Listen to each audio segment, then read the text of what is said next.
Hello and welcome back to the Deck Builders, a channel for all things card games, board games and tabletop games.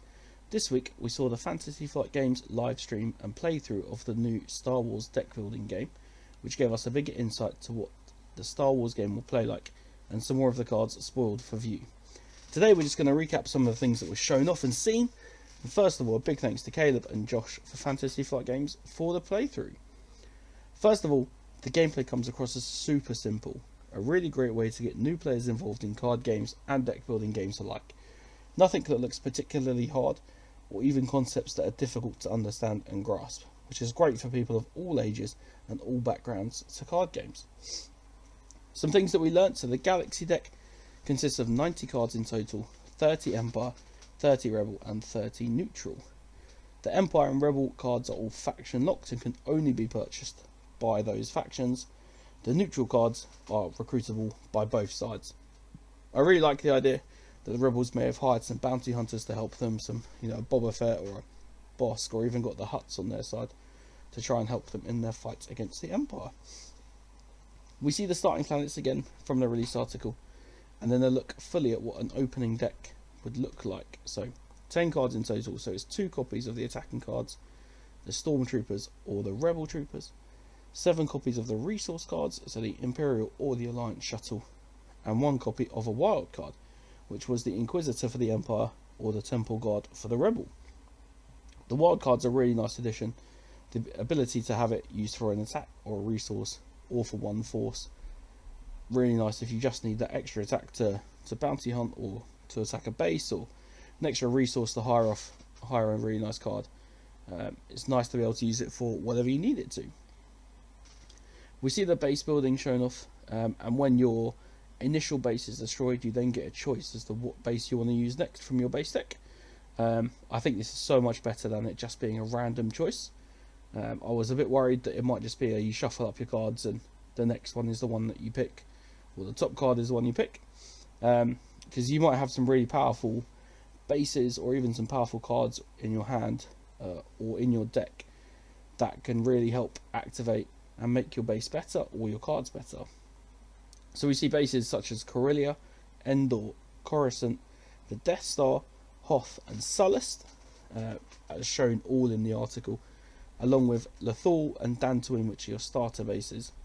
We also saw Mon Cala in the announcement article, which takes us to 9 bases that we've seen and 11 bases left to be discovered. So really interested to see what else these are going to be.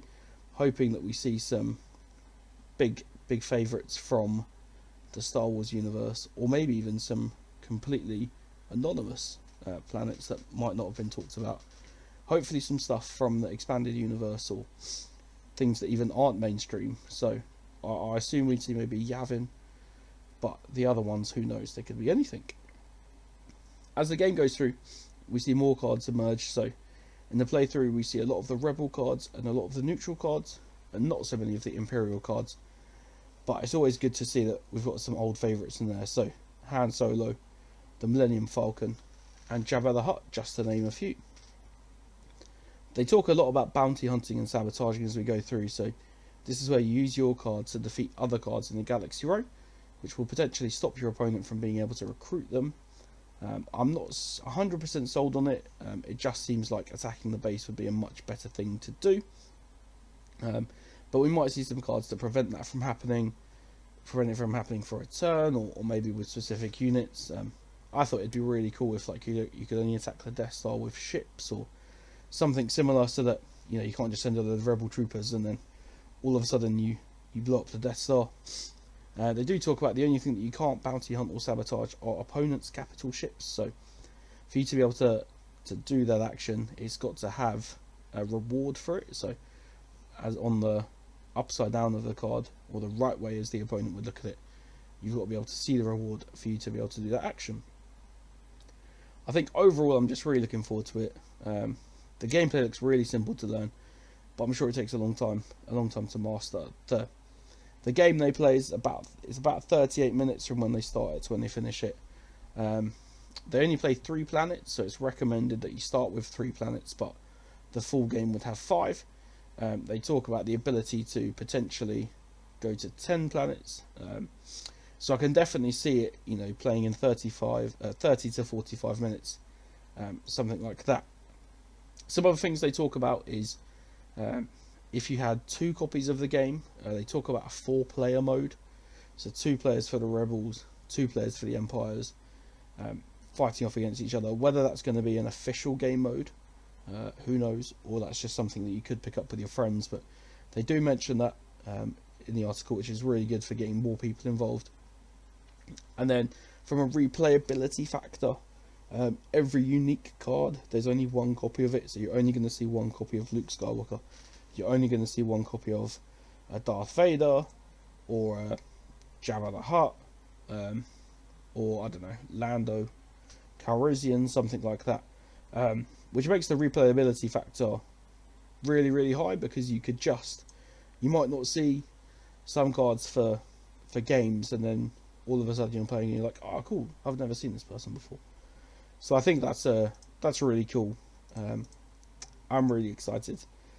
Hopefully with no delays, we'll be getting this out in a few months. I thought they might drop an article at the same time as they did the live stream, just to show a little bit more of, or maybe talk about some of the things they talked about in the article, in the video, but nothing as of yet. So I'm sitting here waiting, eagerly ready to go.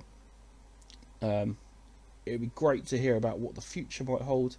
I still think they could do different eras, you know, add a galaxy deck for prequel era, sequel era, anything like that. So we'll see what the future holds. Hopefully March, April time this year, we'll have it, we'll be playing it. And then, yeah, just thanks for watching. If you're still with me, you're amazing. And I'll see you next time.